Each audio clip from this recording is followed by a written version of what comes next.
तरबूज चुराने वाली चुड़ैल। बस थोड़ी देर और उसके बाद ये ताजे ताजे तरबूज तोड़कर खाऊंगी मैं।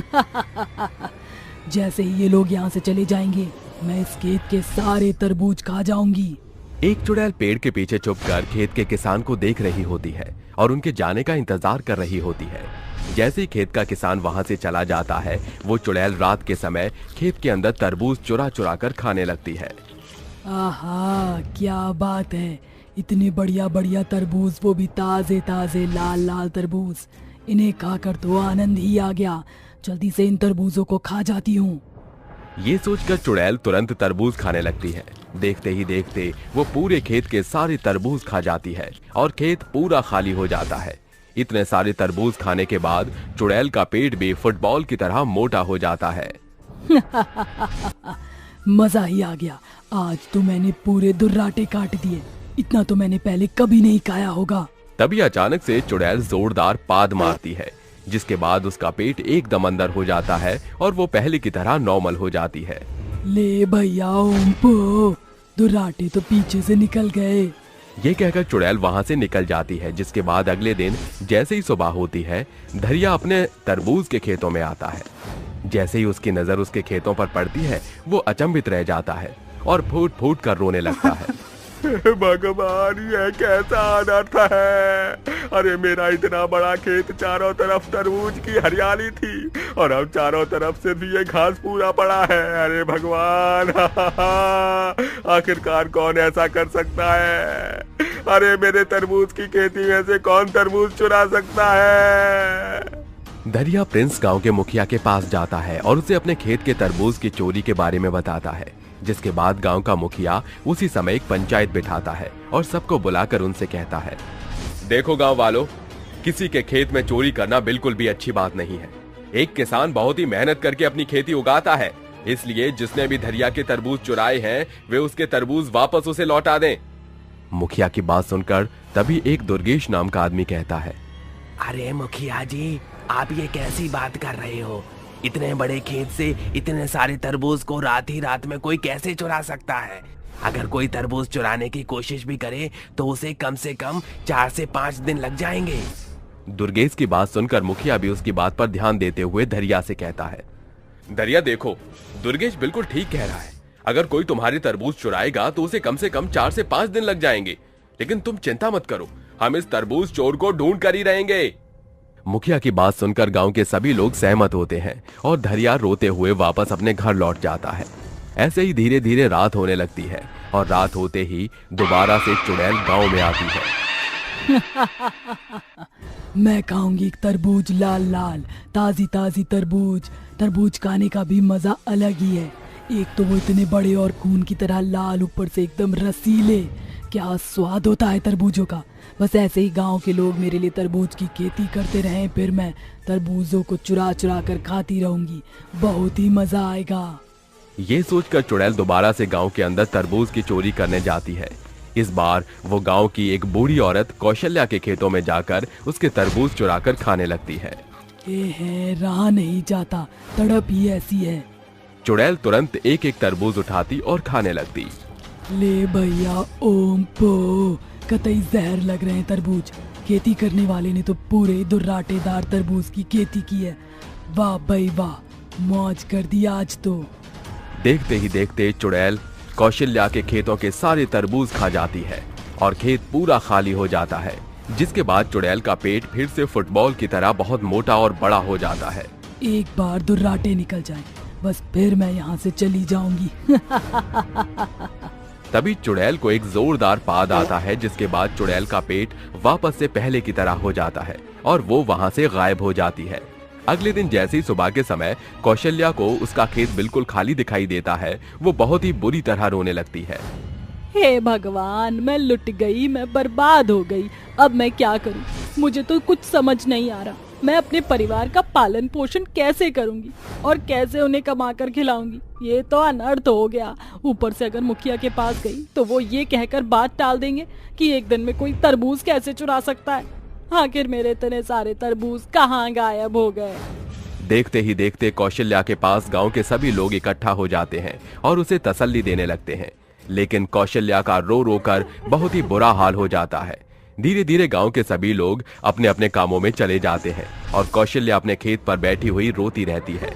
उसे रोते हुए सुबह से शाम हो जाती है और शाम से रात होते ही चुड़ैल फिर से तरबूज चुराने के लिए गांव में पहुंच जाती है। ले फिर आ गई मैं। क्यों ना मैं एक काम करूं, इस बार यहाँ के सारे तरबूज चुरा लूं, बहुत मजा आएगा।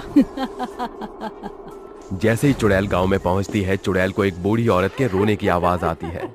अरे ये क्या, मुझे किसी के रोने की आवाज आ रही है, लेकिन इतनी रात के समय भला कोई रो क्यों रहा होगा।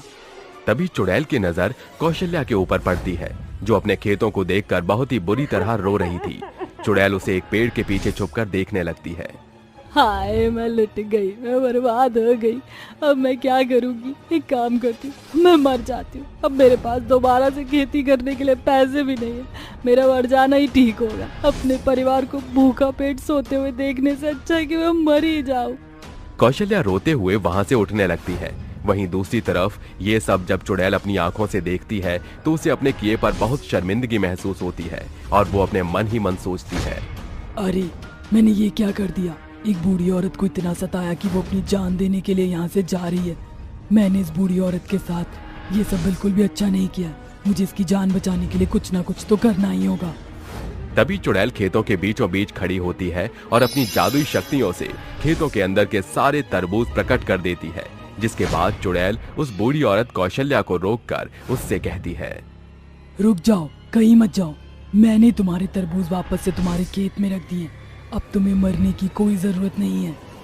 जैसे ही कौशल्या चुड़ैल को देखती है, उसके पैरों तले जमीन खिसक जाती है और वो डर के मारे थर थर कांपने लगती है। चुड़ैल, देखो मुझसे डरो मत। मैं तुम्हें डराने के लिए यहाँ पर नहीं आई हूँ। मैंने तुम्हारे खेतों से सारे तरबूज चोरी किए थे। मुझे अपनी गलती का एहसास है।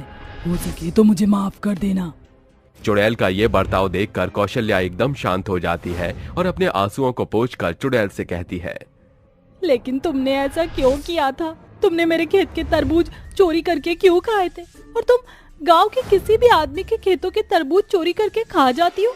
तुम्हें पता है एक इंसान अपने खेतों में कितनी मेहनत करके खेती करता है। उसका पूरा परिवार सिर्फ और सिर्फ उसकी खेती पर ही डिपेंड होता है।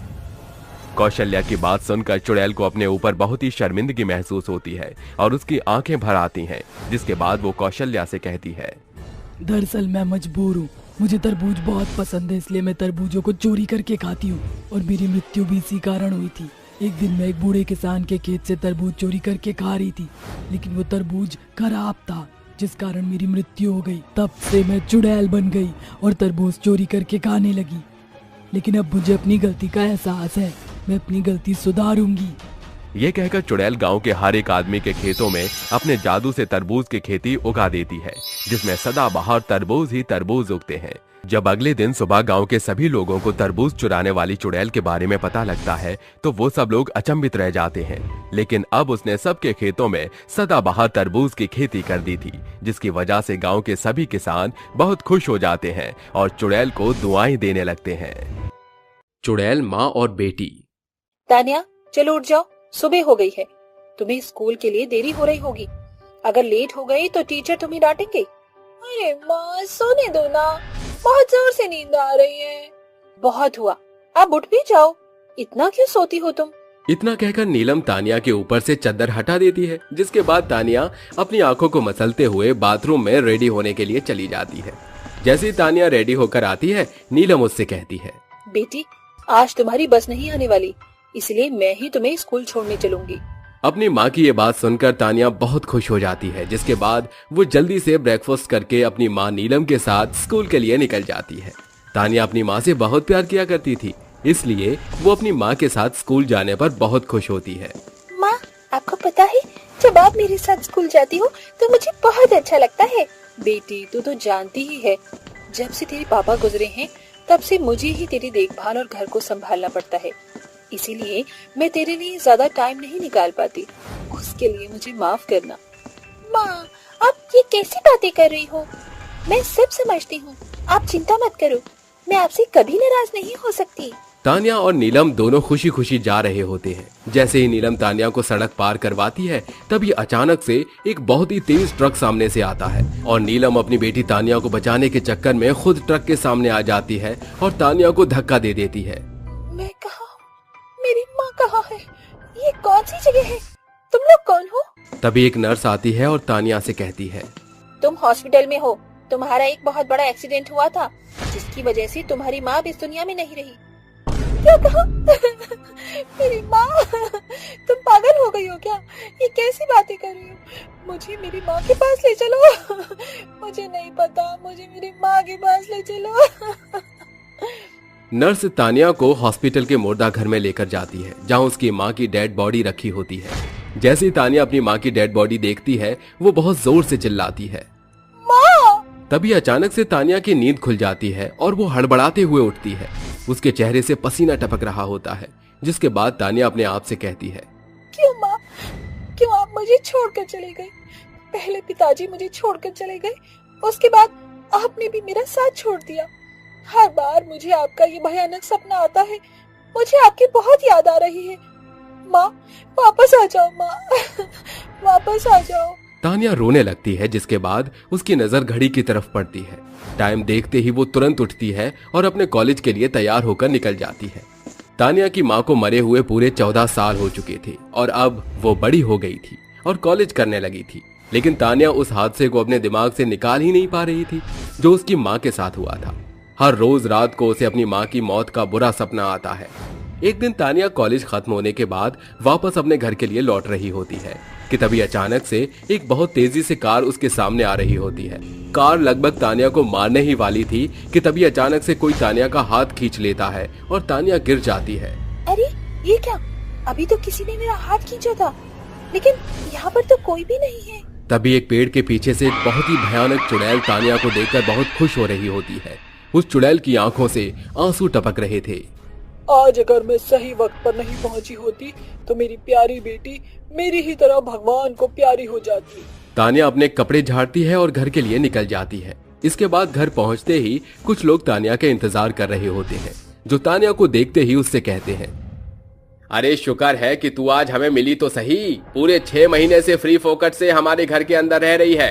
अरे और कब तक फ्री फोकट में मेरे घर के अंदर रहेगी? रोज रोज उधार लेकर चली जाती हो। अरे पूरे 5000 रुपए हो गए हैं, लेकिन अभी तक 1 रुपया भी तुमने लौटाया नहीं है। जब तक मुझे मेरे पूरे पैसे नहीं मिलेंगे तब तक तुम्हारा उधार बंद। अरे मैम साहब, अब मैं तुम्हें क्या बोलूं? मेरे भी कुछ महीनों के पैसे रुके हैं, कब तक लौटाओगी?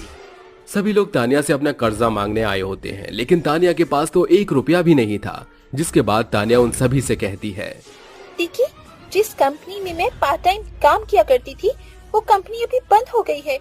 मुझे थोड़ा सा समय दीजिए, मैं अपने लिए दूसरा काम ढूंढ रही हूँ। काम मिलते ही मैं आप लोगों का 1 रुपया चुका दूंगी। 1 महीना?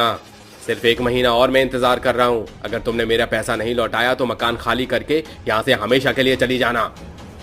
इतना कहकर वो सभी वहाँ से चले जाते हैं। जिसके बाद बेचारी तानिया रोते हुए अपने घर में जाती है और अपनी माँ को याद करने लगती है। माँ, कहाँ हो आप? आपके बिना जिंदगी बिल्कुल वीरान हो गई है माँ। मुझे आपकी बहुत याद आ रही है, प्लीज लौटाओ माँ। तानिया के घर की खिड़की के बाहर तानिया की माँ की चुड़ैल उसे देखकर सुबक सुबक कर रोने लगती है और अपने आप से कहती है, चिंता मत करो मेरी बेटी, सब कुछ ठीक हो जाएगा। तुम्हारी माँ तुम्हारे साथ है, वो तुम्हारे ऊपर कोई भी परेशानी नहीं आने देगी। धीरे धीरे रात हो जाती है और तानिया बिना खाए ऐसे ही सो जाती है। जिसके बाद तानिया की चुड़ैल माँ उसके घर में अपनी शक्तियों के द्वारा ढेर सारा पैसा, सोना और हीरे प्रकट करती है और कई तरीके के पकवान भी बना देती है। जिसके बाद चुड़ैल तानिया के कमरे में जाकर उसकी टेबल पर खाने की प्लेट रखते हुए अपने मन में सोचने लगती है, मेरे बिना मेरी बच्ची बिल्कुल अधूरी है। कभी सोचा नहीं था कि मेरी बच्ची को इतने दुखों का सामना भी करना पड़ेगा, लेकिन चाहे कुछ भी हो जाए मैं अपनी बेटी को परेशानी में नहीं देख सकती। इतना सोचकर चुड़ैल तानिया के सपने में घुस जाती है। जिसके बाद चुड़ैल तानिया से कहती है, तानिया उठो बेटा, देखो तुम्हारी माँ तुम्हारे लिए खाना लेकर आई है, जल्दी से उठो और इसे खा लो। अपनी चुड़ैल माँ को सपने में देखकर तानिया के होश उड़ जाते हैं और वो तुरंत नींद से जाग जाती है। जिसके बाद उसके चेहरे से पसीना टपक रहा होता है। जैसे ही तानिया अपने घर के चारों तरफ देखती है, उसे टेबल के ऊपर एक थाली में बहुत स्वादिष्ट खाना दिखाई देता है। अरे ये खाना कहाँ से आया? इस घर में मेरे अलावा तो कोई भी नहीं है। फिर मेरे लिए खाना कौन लेकर आ सकता है? तानिया को बहुत जोरों से भूख लगी थी। वो इस बात पर ध्यान न देते हुए स्वादिष्ट खाने की तरफ आकर्षित हो जाती है और खाने को देखते ही उसके ऊपर टूट पड़ती है। देखते ही देखते वो थाली का पूरा खाना खा जाती है, जिसके बाद वो पानी पीने के लिए उठती है। जैसे वो बाहर आती है तो उसे अपने कमरे के बाहर कई सारा सोना, पैसे और हीरे दिखाई देते हैं, जिन्हें देखते ही तानिया के होश उड़ जाते हैं। हे भगवान, इतना सारा सोना, पैसे, हीरे मेरे घर में! मुझे तो विश्वास ही नहीं होता। कहीं मैं कोई सपना तो नहीं देख रही? तभी तानिया को अपने घर में एक आवाज आती है। नहीं बेटी, तुम कोई सपना नहीं देख रही, सब हकीकत है। तुम्हारी माँ ने ही तुम्हारे लिए ये सब किया है। अपनी माँ की आवाज सुनते ही तानिया रो पड़ती है और रोते हुए कहती है, क्या आप यही हो? मुझे तो अपने कानों के ऊपर विश्वास ही नहीं होता माँ। मैंने आपको बहुत याद किया। आप मुझे पिताजी की तरह छोड़कर चली गई। मैं इस दुनिया में अकेली रह गई हूँ माँ। मुझे अपने साथ ले चलो माँ। तभी चुड़ैल माँ तानिया के सामने प्रकट होती है और उससे कहती है, देखो बेटी, तुम्हारे आगे तुम्हारी पूरी जिंदगी है। तुम्हें अभी बहुत जीना है और अपनी जिंदगी में बहुत कुछ करना भी है। तुम्हें मेरे और अपने पिताजी के सारे सपनों को साकार करना है। कभी भी ये मत सोचना कि मैं तुमसे अलग हूँ। मैं हमेशा तुम्हारा ख्याल रखने के लिए तुम्हारे पास ही रहूंगी। कभी भी तुम्हें कोई परेशानी होगी, बस एक बार मुझे याद कर लेना। मैं तुरंत तुम्हारे सामने प्रकट हो जाऊंगी।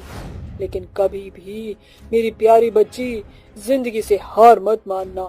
अपनी माँ की बात सुनते ही तानिया की आंखों में आंसू आ जाते हैं, जिसके बाद वो अपनी चुड़ैल माँ को गले से लगाती है और अगले दिन से एक नई जिंदगी की शुरुआत करती है।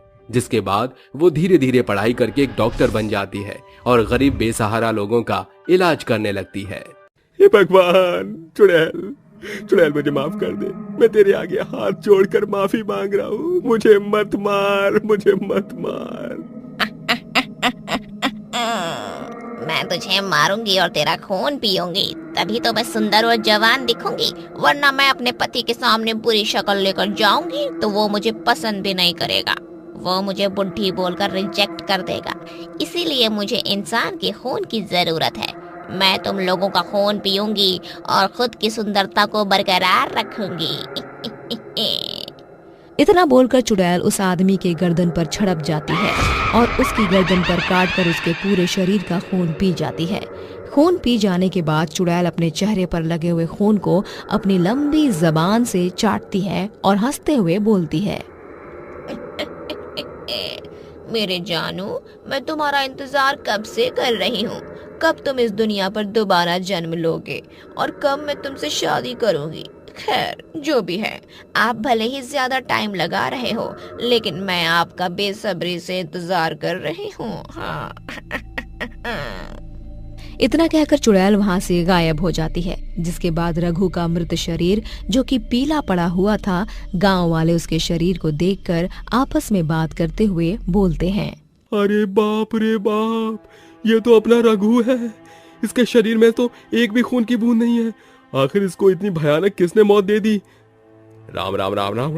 ये तो मैं नहीं जानता, लेकिन इसको जिसने भी इतनी भयानक मौत दी है, मैं तो कितना कहना चाहता हूँ कि वो बहुत ही बड़ा दरिंदा होगा भैया। खैर, जो भी है, हमें इसकी लाश का अंतिम संस्कार करना ही होगा। इतना कहकर वो लोग रघु का अंतिम संस्कार कर देते हैं। जिसके बाद अगली रात एक बार फिर वो चुड़ैल गांव में घूमती है और रघु के जैसे ही एक इंसान को फिर से मार देती है। इस तरह वो चुड़ैल आए दिन किसी न किसी को मौत के घाट उतार रही थी। गांव वाले उस चुड़ैल के इस आतंक से बहुत ही ज्यादा परेशान हो रखे थे कि तभी उस गांव में एक सुनैना नाम की औरत को एक सुंदर सा लड़का होता है। जैसे ही वो लड़का होता है, वैसे ही वो औरत अपने मायके चली जाती है और अगले 5 साल के बाद वो अपने 5 साल के लड़के मयंक के साथ उस गांव में वापस आती है। जैसे ही मयंक उस गांव में अपना पहला कदम रखता है, वैसे ही सोई चुड़ैल अपनी आंखें खोलकर गाना गाती है। आहा, जिसका मुझे था इंतजार, वो घड़ी आ गई आज। जीना है मुझको तो मर जाना है आज, प्यार में हद से गुजर जाना है आज। आखिर वो मेरे पास आ ही गया है, अब मुझे उससे कोई भी जुदा नहीं कर सकता, और अगर कोई भी मेरे और उसके बीच में आएगा तो मैं उसको किसी भी कीमत पर नहीं छोड़ूंगी, मैं सभी को मार दूंगी। इतना कहकर वो चुड़ैल वहाँ से गायब हो जाती है, जिसके बाद रात को अचानक ही वो 5 साल के बच्चे मयंक के पास पहुँच जाती है और वो उसे आवाज लगाते हुए बोलती है, मयंक, क्या तुम मुझसे दोस्ती करोगे? मैं तुम्हारा इंतजार पिछले 20 सालों से कर रही थी। चुड़ैल एक बच्चे के भेष में आती है और उसका हाथ पकड़कर उससे बोलती है, मयंक, देखो मैं तुम्हारी दोस्त बनना चाहती हूँ। तुम यहाँ पर नए आए हो, इसीलिए तुम्हें यहाँ की बिल्कुल भी नॉलेज नहीं होगी। मैं तुम्हें यहाँ पर बहुत अच्छे से घुमाऊंगी और तुम्हारी दोस्त भी बन जाऊंगी। मयंक अभी छोटा था, इसलिए वो उसकी बातों में आ जाता है और उससे दोस्ती कर लेता है। इस तरह अब वो दोनों एक दूसरे के साथ रहने लगे। पूरे दिन भर तो चुड़ैल मयंक के साथ रहती, लेकिन रात होते ही वो एक भयानक चुड़ैल में तब्दील हो जाती और इंसानों को मारती। अब उस गांव में जब से मयंक आया था, तब से लोगों की मौत कुछ ज्यादा ही होने लगी। ये सब देखकर सभी गांव वाले चिंता में पड़ गए थे। उसी रात मयंक चुड़ैल के साथ खेल रहा था कि तभी मयंक के माता पिता उसे अकेले में खुद से बात करते हुए देख लेते हैं और वो एक दूसरे से बोलते हैं, चंदन जी देखो तो, हमारा बेटा किससे बात कर रहा है? सुनैना, यही मैं देख रहा हूँ। हमारे बेटे के पास तो कोई भी नहीं है। आखिर वो किसके साथ खेल रहा है, ये समझ नहीं आ रहा। इतना कहकर चंदन और सुनैना दोनों ही मयंक के पास जाते हैं और उससे बोलते हैं, बेटा मयंक, तुम किससे बात कर रहे हो? किसके साथ खेल रहे हो तुम? उसकी ये बात सुनकर सुनैना और चंदन दोनों ही हक्के बक्के रह जाते हैं। ये सुनते ही चंदन अपने घर के मंदिर में जाता है और उधर से लाल सिंदूर लाकर अपने बेटे के माथे पर लगा देता है। ये देखकर चुड़ैल गुस्से में आ जाती है और अपने असली रूप में सभी के सामने आ जाते हुए बौखलाते हुए बोलती है, तेरी इतनी हिम्मत कि तूने मुझे मेरे प्यार से अलग करने की कोशिश की, अब तू नहीं बचेगा।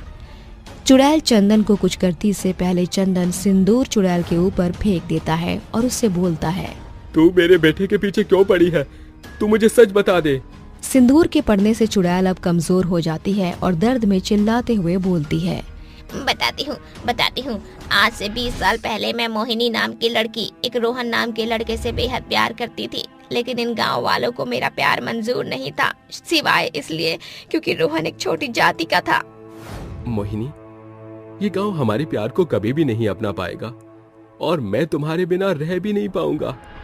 तुमसे जुदा होने की सजा से तो अच्छा ये है कि मैं तुम्हारे सामने अपनी जान दे दूं। नहीं रोहन, तुम मुझे अकेला छोड़कर नहीं जा सकते। मैंने तुम्हारी जाति से नहीं बल्कि तुमसे प्यार किया है। वो दोनों आपस में बात कर ही रहे थे कि तभी मोहिनी के पिता उन्हें देख लेते हैं। मोहिनी के पिता गांव के सरपंच थे। ये देखकर उनको गुस्सा आता है और वो अपने कुछ आदमियों को लेकर रोहन के बाल पकड़कर उसे घसीटते हुए सभी गांव वालों के सामने लाते हैं और बोलते हैं, देखो इस बेशर्म नीच जाति वाले इंसान को। इस इंसान की इतनी हिम्मत हुई कि इसने हमारी घर की इज्जत पर हाथ डालने की कोशिश की है। इसके हाथ को काटना ही होगा। अगर आज इसके हाथ को हमने छोड़ दिया तो कल को कोई और नीची जात का आदमी किसी और की घर की इज्जत पर हाथ डालेगा। इस गांव के प्रथा के अनुसार ये इंसान अब जिंदा नहीं बचेगा। पिताजी, आप ये कैसी बात कर रहे हैं? मैं रोहन से प्यार करती हूँ। इसमें सिर्फ और सिर्फ रोहन की ही नहीं बल्कि मेरी भी रजामंदी है। हम दोनों एक दूसरे से शादी करना चाहते हैं। सरपंच मोहिनी की एक न सुनता और मोहिनी को एक साइड कर देता है, जिसके बाद सरपंच अपने कुछ आदमियों को ऑर्डर देकर पहले तो रोहन के दोनों हाथ कटवा देता है, उसके बाद उसको फांसी पर लटका देता है। उसकी इतनी भयानक मौत देखकर मोहिनी रोने लगती है और अपने पिता के कमर से खंजर निकालकर खुद का गला काट कर मर जाती है। इस तरह हमारी प्रेम कहानी अधूरी रह गई। कुछ साल तो मैं यूं ही भटकती रही, लेकिन मुझे एक बाबा ने मेरे रोहन के पुनर्जन्म के बारे में बताया और आज तक मैं अपने रोहन का इंतजार करती हूँ। लेकिन मेरा रोहन इस मयंक के रूप में आ ही गया। अब मैं इससे शादी करके इसे अपने साथ अपनी दुनिया में ले जाऊंगी। तुम्हारे साथ बहुत ज्यादा बुरा हुआ है मोहिनी, लेकिन तुम एक चुड़ैल हो और मेरा बेटा एक मामूली इंसान है। ये एक बच्चा है और तुम इतनी बूढ़ी चुड़ैल। अगर तुम्हारा कोई बच्चा होता और उसके साथ इस तरह का कुछ हो रहा होता तो तुम क्या करती? अगर तुमने चुड़ैल बनकर मेरे बेटे को पाने का प्रण ना लिया होता तो शायद आज तुम्हारा भी पुनर्जन्म हुआ होता। मैं तुम्हारे आगे हाथ जोड़कर विनती करती हूँ, मेरे बेटे को छोड़कर चली जाओ। क्या पता तुम्हें तुम्हारा प्यार मिल जाए। मैं यहाँ से चली जाऊंगी, लेकिन तुम लोगों को मेरी शादी मयंक से करवानी होगी। शादी करने के बाद मैं यहाँ से मुक्त हो जाऊंगी और अगले 2 साल के बाद मैं दोबारा इस धरती पर जन्म लूंगी, जिसके बाद तुम्हें मेरी शादी मयंक से ही करवानी होगी। इस तरह मैं यहाँ से शांति से मुक्त हो पाऊंगी और मुझे मेरा पिछले जन्म का प्यार भी मिल जाएगा। सुनैना और चंदन दोनों ही चुड़ैल की बात से सहमत होते हैं और चुड़ैल की शादी मयंक से करवा देते हैं। इस तरह चुड़ैल अब उस गांव से मुक्त हो जाती है और मयंक भी उस चुड़ैल के चंगुल से आजाद हो जाता है। वो गांव और मयंक का परिवार सभी लोग अब खुशी से एक दूसरे के साथ रहने लगते हैं। 2 चुड़ैल का एक पति। चलो जल्दी चलो, यही सही मौका है। हमें उसे इसी टाइम पकड़कर मारना होगा। हाँ दीदी, तुम बिल्कुल सही कह रही हो। चलो जल्दी से चलते हैं, क्योंकि उसके बाद हमें और भी लोगों को मारना है। दोनों चुड़ैल ऐसे सोचकर गांव के एक मदन नाम के आदमी के घर पहुंच जाती हैं। आज मैं इसे नहीं छोड़ूंगी। इसने जो हमारे साथ किया वो बिल्कुल सही नहीं किया था। इसी की वजह से आज हमारी ये हालत है। आज अगर इसने हमारे साथ ऐसा ना किया होता तो हम अपने पति के साथ खुश रह रहे होते। दोनों चुड़ैल मदन के घर में घुस जाती हैं और उसे मारने लगती हैं। देखते ही देखते दोनों चुड़ैल मदन को बहुत बुरी तरह मार देती हैं। ये सब मदन की खिड़की से गांव का एक आदमी देख लेता है। अरे ये क्या, इस चुड़ैल ने तो मदन भाई साहब को भी मार दिया। अब इस पूरे गांव में मैं इकलौता बचा हूँ। लगता है ये चुड़ैल मुझे भी मार देगी। मुझे यहाँ से निकलना होगा, लेकिन मैं कहाँ जाऊँ? मेरे लिए कोई सुरक्षित जगह भी तो नहीं है। अमित वहाँ से भागता हुआ गांव के एक तांत्रिक बाबा के पास पहुंच जाता है, जिसके बाद अमित अपने साथ और अपने गांव के साथ हुई पूरी घटना के बारे में तांत्रिक को बता देता है। जिसे सुनकर तांत्रिक अमित से कहता है, उन दोनों चुड़ैलों के साथ बहुत ही बुरा हुआ, इसलिए वो दोनों इन गांव वालों से अपना बदला पूरा कर रही हैं, जो कि उन्होंने गांव के सभी आदमियों को मार कर ले लिया है। आखिरी तुम बचे हो, वो तुम्हें भी जरूर ढूंढेगी। लेकिन तांत्रिक बाबा, आखिर वो चुड़ैल किस बात का बदला ले रही है और क्यों उसने गांव के सभी लोगों को मार दिया? कुछ समय पहले की बात है। वो दोनों चुड़ैल इस गांव के एक सुधीर नाम के आदमी के घर रहा करती थी। उनमें से एक चुड़ैल सुधीर की पत्नी थी, तो दूसरी चुड़ैल सुधीर का प्यार। सुधीर के घर वालों ने उसकी शादी एक लीला नाम की लड़की से करवा दी थी, लेकिन सुधीर मोहिनी से प्यार करता था, जिसके बाद उसने अपनी पत्नी लीला को अपने प्यार के बारे में बता दिया। वहीं मोहिनी को भी अपनी शादी के बारे में बता दिया, जिसके बाद उन दोनों चुड़ैलों ने आपस में बात की और दोनों एक साथ अपने पति सुधीर के घर में रहने लगी। एक रोज की बात है। अरे मोहिनी, मेरे ऑफिस के कपड़े कहाँ रखे हैं? और लीला, जल्दी से मेरा नाश्ता बना दो, मुझे ऑफिस के लिए देरी हो रही है। मैंने आपके कपड़े निकालकर कमरे में रख दिए हैं। ओहो, नाश्ता भी तैयार है, लेकिन आप पहले जाओ, तैयार हो जाओ, उसके बाद नाश्ता कर लेना। सुधीर नाश्ता करके अपने ऑफिस के लिए निकल जाता है, जिसके बाद मोहिनी और लीला उस दिन घर पर अकेले थे। जैसे ही सुधीर अपने ऑफिस के लिए निकल जाता है, वैसे ही कुछ देर बाद उनके घर की डोरबेल कोई बजाता है, जिसके बाद मोहिनी दरवाजा खोलती है तो उसे अपने सामने 5 बहुत ही खतरनाक से गुंडे दिखाई देते हैं, जिन्हें देखकर मोहिनी कहती है, तुम लोग कौन हो और यहाँ क्या कर रहे हो? क्या चाहिए तुम्हें? अरे मैडम, हमें तो तुम दोनों ही चाहिए। दूसरी वाली कहाँ है? उसे भी बुला लो। तभी वहाँ पर लीला आ जाती है और उन गुंडों को देखकर कहती है, अरे कौन हो तुम लोग और अंदर कैसे आए? तुम्हारी अंदर आने की हिम्मत कैसे हुई? चलो अभी के अभी बाहर। लीला के इतना कहते ही वो गुंडे बहुत ही ज्यादा गुस्से में आ जाते हैं और उन दोनों को बहुत ही बेरहमी से मारने लगते हैं। तेरे पति ने तुम दोनों को एक साथ रखकर बहुत बड़ी गलती की है, जिसकी वजह से हमारे गांव का माहौल बिगड़ता जा रहा है। इसलिए तुम्हें सजा देने पर हमारे गांव के बाकी लोगों को अच्छा सबक मिलेगा। इतना कहकर वो गुंडे मोहिनी और लीला को मार देते हैं, जिसके बाद ये बात गांव के चारों तरफ फैल जाती है और कोई कुछ नहीं कर पाता। और शाम को जब सुधीर काम से वापस लौटकर घर आता है तो अपने घर पर इतनी भीड़ देखकर अपने मन ही मन सोचने लगता है, आज ये दोनों ऐसा क्या कर रही हैं जो पूरे गांव की भीड़ मेरे घर पर ही लगी है। इतना सोचकर सुधीर आगे बढ़ने लगता है। देखते ही देखते जैसे ही वो अपने घर के अंदर पहुंचता है, उसे अपने घर के अंदर अपनी दोनों पत्नियों की लाश दिखाई देती है, जिन्हें देखकर सुधीर के पैरों तले जमीन खिसक जाती है और वो बहुत ही बुरी तरह से रोने लगता है। जिसके बाद सुधीर अपनी दोनों पत्नियों का अंतिम संस्कार कर देता है और साथ ही साथ एक पुलिस कंप्लेन भी करवा देता है अपनी दोनों पत्नियों के कातिल को ढूंढने के लिए। लेकिन उनका कुछ पता नहीं चलता। एक दिन सुधीर रात के समय अपने कमरे में सो रहा था कि तभी उसकी दोनों पत्नियों की आत्मा उसके कमरे में पहुंच जाती है और उसे सोता हुआ देख आपस में बात करने लगती है। हमारे पति बिल्कुल अकेले हो गए, लेकिन अब हम क्या करें? हम दोनों तो मर चुके हैं। हम दोनों मर गए, लेकिन मरने के बाद भी हम अपने पति का अच्छे से ख्याल रखेंगे और अपने कातिलों को उनकी सजा जरूर देंगे। उनकी आपस की बातों को सुनकर सुधीर नींद से जाग जाता है। जिसके बाद सुधीर अपनी दोनों चुड़ैल पत्नियों को अपने सामने देखकर जोर से रोने लगता है और उनसे कहता है, आखिर तुम दोनों के साथ क्या हुआ? ये क्या हुआ और किसने तुम्हारे साथ ऐसा किया? पता नहीं, घर पर कुछ गुंडे आए और उन्होंने हमें मार दिया। लेकिन सुधीर जी, आप चिंता मत कीजिए। जिसने भी हमें आपसे अलग किया है, हम उसे नहीं छोड़ेंगे। हम उसे जान से मार देंगे और इस गांव के हर एक आदमी से बदला लेंगे। अपनी दोनों चुड़ैल पत्नियों की ये बात सुनकर वो उन्हें गले से लगा लेता है। जिसके बाद मोहिनी, लीला अपने पति सुधीर का अच्छे से ख्याल रखने लगती है और जैसे ही रात होती है वो दोनों अपने कातिलों को गांव में ढूंढने निकल जाती है। देखते ही देखते वो उन 5 गुंडों को एक एक करके मार देती है।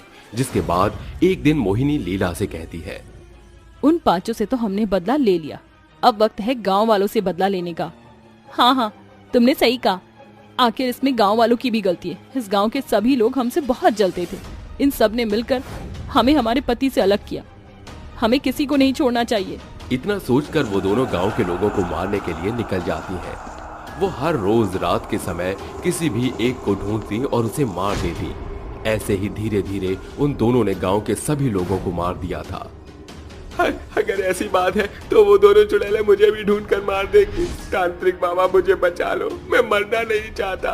वो दोनों चुड़ैल बहुत ज्यादा खतरनाक है, लेकिन फिर भी तुम्हारी मैं मदद जरूर करूंगा। इतना कहते ही तांत्रिक अमित को लेकर सुधीर के घर पहुंच जाता है, जहां पहुंचकर वो एक मंत्र का उपचार करता है। ओम नमो नमो चुड़ैल प्रकट हो, ओम नमो नमो नमो चुड़ैल प्रकट हो। तांत्रिक के मंत्रों के उपचार से वे दोनों चुड़ैलें उसी क्षण वहां प्रकट हो जाती हैं। जिसके बाद वो दोनों चुड़ैलें तांत्रिक से कहती हैं, तांत्रिक, तू यहाँ क्या कर रहा है? क्या तू भी अपनी मौत को दावत देने के लिए खुद यहाँ चला आया है? लगता है तांत्रिक, तुझे तेरी जान प्यारी नहीं है। तुझे मरने का बहुत ही शौक है। देख, अब मैं तुझे कैसे मारती हूँ। इतना कहकर दोनों चुड़ैलें तांत्रिक बाबा के चिपट जाती हैं और उसे मारने लगती हैं। तभी तांत्रिक बाबा उन दोनों के गले में एक एक रुद्राक्ष की माला डाल देता है। जिसके बाद वो दोनों तांत्रिक बाबा से दूर जाकर गिरती हैं और उनकी आत्मा तड़पने लगती है। तभी वहां सुधीर पहुंच जाता है और अपनी दोनों चुड़ैल पत्नियों को ऐसे तड़पता हुआ देख तांत्रिक से कहता है, तांत्रिक बाबा, मैं तुम्हारे आगे हाथ जोड़ता हूँ, मेरी दोनों पत्नियों को छोड़ दो। तेरी दोनों पत्नियों ने पूरे गांव को खत्म कर दिया है और तू मुझसे ये कह रहा है कि मैं तेरी दोनों पत्नियों को छोड़ दूं? बाबा, मेरी पत्नी मुझसे बहुत प्यार करती है और वो अपनी मौत का बदला लेने के लिए गांव के लोगों को मार रही थी। लेकिन मैं आपके आगे हाथ जोड़ता हूँ, ये दोनों फिर दोबारा ऐसा कभी कुछ नहीं करेंगी। इन्हें छोड़ दो, मैं अपनी दोनों पत्नियों को यहाँ से बहुत दूर ले जाऊंगा। सुधीर के इतना कहते ही तांत्रिक उन दोनों को छोड़ देता है। जिसके बाद वो दोनों चुड़ैल तांत्रिक बाबा से माफी मांगती हैं और अपने पति सुधीर के साथ गांव छोड़कर हमेशा हमेशा के लिए चली जाती हैं। उसके बाद पूरे गांव में केवल एक अमित नाम का ही आदमी बच पाता है और चुड़ैल का साया गांव से हमेशा हमेशा के लिए खत्म हो जाता है। भूतिया बाहुबली और सांड की लड़ाई। रात का समय था। बिजलियों के साथ बादल के गड़गड़ाने की भी आवाज आ रही थी और उन आवाजों में से एक भयंकर सा सांड दौड़ते हुए अपनी दोनों सींग से लोगों पर हमला करते हुए गांव में दौड़ रहा था। वो कभी लोगों को अपने सींग से उड़ा दे रहा था तो कभी लोगों के सामान को इधर से उधर फेंक रहा था। उस सांड ने गांव में तबाही मचा रखी थी। उस सांड की ये हरकत देखकर वहां पर एक भूतिया बाहुबली प्रकट होता है और उस सांड के सींग को पकड़ते हुए हवा में उड़ा देता है और दूर जाकर फेंक देता है और उससे बोलता है, तू नहीं बचेगा, तू यहाँ आ गया, इस बार तो तू मुझसे नहीं बचेगा। तू खुद को क्या समझता है कि तू सांड है तो सबको अपनी सींगों से उड़ा उड़ा कर मारेगा? नहीं, मैं हूँ तेरे सामने इस गांव वालों को बचाने के लिए। तू मेरा कुछ भी नहीं बिगाड़ सकता, समझा तू? मैं एक सांड हूँ, सांड। याद कर, मैंने ही तेरा खात्मा किया था। अरे तू वो दिन कैसे भूल सकता है जब मैंने तुझे अपनी सींग से हवा में उड़ा उड़ा कर मारा था? उस दिन तो तेरे साथ तेरी किस्मत थी, क्योंकि मुझे मेरे अपनों ने ही धोखा दिया था। लेकिन मेरे मरने के बाद अब ना तो कोई मेरा अपना है और ना ही तेरी किस्मत साथ देगी, क्योंकि मैं अब अपने गांव वालों को कुछ नहीं होने दूंगा। वो तो समय बताएगा कि कौन किसे हराएगा। तो लगा ली जाए शर्त, देखते हैं किसमें कितना है दम। हाँ बिल्कुल, आ जाओ, मैदान में आ जाओ। इतना कहकर सांड और भूतिया बाहुबली गांव के बीचों बीच लड़ने लगते हैं। सांड अपनी सींग से भूतिया बाहुबली के ऊपर हमला करता है कि तभी बाहुबली उसकी सींग को पकड़ लेता है और एक झटके में उसे हवा में उड़ाकर दूर फेंक देता है। सांड दूर जाकर गिर जाता है और सांड एक बार फिर से उठता है और दौड़ते हुए उस भूतिया बाहुबली के ऊपर हमला करता है कि तभी भूतिया बाहुबली भूतिया शक्ति अपने हाथ से लेकर तलवार अपने हाथों में प्रकट करता है और वो फिर उस तलवार से उस सांड के ऊपर प्रहार करने लगता है। तो दोनों लड़ते लड़ते आसमान में पहुंच जाते हैं। उन दोनों की लड़ाई अब आसमान में होने लगी। ये सब गांव वाले अपने अपने घरों में छिपकर देख रहे थे। बिजली और आसमान की गड़गड़ाहट जैसी जैसी तेज हो रही थी, वैसे वैसी इन लोगों की लड़ाई की भी काफी तेजी बढ़ती जा रही थी। भूतिया बाहुबली और सांड एक दूसरे को बेरहमी से जख्मी कर देते हैं, जिसके बाद सांड हिम्मत हार जाता है और वो गुस्से में बोलता है, अभी तो तूने मुझे जख्मी कर दिया, लेकिन याद रखियो, जिस दिन मैं आऊंगा उस दिन मैं तुझे नहीं छोड़ूंगा। एक बार फिर वापस आऊंगा, सब कुछ तबाह करके रख दूंगा। तू जिस गांव वालों की रक्षा करता है, अब गांव वालों को मुझसे कोई नहीं बचा सकता। चल चल, जब तू आएगा तब की तब देखेंगे। अभी तू हार गया है, इसलिए यहाँ से दुम दबाकर भागना ही तेरे लिए ज्यादा बेस्ट होगा। अगर तू यहाँ से नहीं भागेगा तो तू जानता है कि मैं बाहुबली तुझे नहीं छोड़ूंगा और तू अपनी जान से हाथ धो बैठेगा। इसलिए अभी तू यहाँ से जितनी ज्यादा दूर हो सके उतनी ज्यादा दूर चला जा। उसकी ये बात सुनकर सांड गुस्से में वहाँ से दौड़ते हुए आसमान से नीचे आता है और अपनी गुमनाम जंगल में गायब हो जाता है। और इस तरह जब बाहुबली हवा में उड़ते हुए नीचे आता है, तब गांव के सभी लोग अपने अपने घरों से बाहर निकलते हैं और उस बाहुबली से बोलते हैं, अरे तुम तो एक भूत हो और तुमने बाहुबली के जैसे कपड़े क्यों पहने हैं? आखिर तुम कौन हो? हाँ, तुम कौन हो और तुमने इस भयंकर सांड से हमारी जान क्यों बचाई? मैं यहाँ का बाहुबली था। आज से 16 साल पहले की बात है। मैं इस राज्य का महाराजा राणा प्रताप बाहुबली था। मैं हर जगह हर किसी पर विजय प्राप्त करता था। मुझे कोई भी पराजय नहीं कर सकता था सिवाय मेरे खुद के परिवार वालों के। मेरे माता पिता ने मेरा साथ बचपन में ही छोड़ दिया था और उनकी राजगद्दी मैं संभालता था, लेकिन मेरे छोटे भाइयों ने मेरे ही खिलाफ मेरे ही राज्य को भड़का दिया। जैसे ही इन लोगों ने मेरे राज्य को भड़काया, वैसे ही मेरे राज्य में हिंसा शुरू हो गई। लोग एक दूसरे को मारने पीटने लगे और जब मैं इसका विरोध करता तो वो हमें उल्टा जवाब देकर वहाँ से चले जाया करते थे। इस तरह दिन गुजरने लगे और एक दिन मेरा मंत्री मेरे पास आता है और कहता है, महाराज बाहुबली, हमारे पड़ोस के गंतव्य राज्य के दुश्मन हम पर हमला करने वाले हैं। वो हम पर हमला करे इससे पहले हमें उनके राज्य को अपने कब्जे में कर लेना चाहिए। हाँ मंत्री, तुम बिल्कुल सही बोल रहे हो। वो हम पर हमला करें इससे पहले हमें उनके ऊपर हमला करके उनके राज्य को हथिया लेना चाहिए। तो फिर ठीक है, मैं युद्ध की तैयारी करता हूँ। मंत्री सभी सैनिकों के बीच घोषणा करवा देता है कि अगले 2 दिन बाद राजा के साथ पड़ोस के गंतव्य राज्य पर हम हमला करेंगे और उस राजा को उसकी गद्दी से गिरा देंगे। इस तरह अब वो राजा अपने सैनिकों के साथ गंतव्य राज्य पर हमला कर रहा होता है कि तभी राजा का सबसे प्रसिद्ध सांड राजा के ऊपर ही हमला कर देता है। जब राजा पीछे पलटकर देखता है, तब उसका सांड उसके सामने उसको मारने के लिए खड़ा था। उस सांड के साथ साथ अपने मंत्री और अपने भाइयों को गंतव्य राजा के साथ हाथ मिलाए हुए बाहुबली देख लेता है। अपनों को देख राजा बोलता है, तुम लोगों ने मेरे साथ ही दगाबाजी कर दी।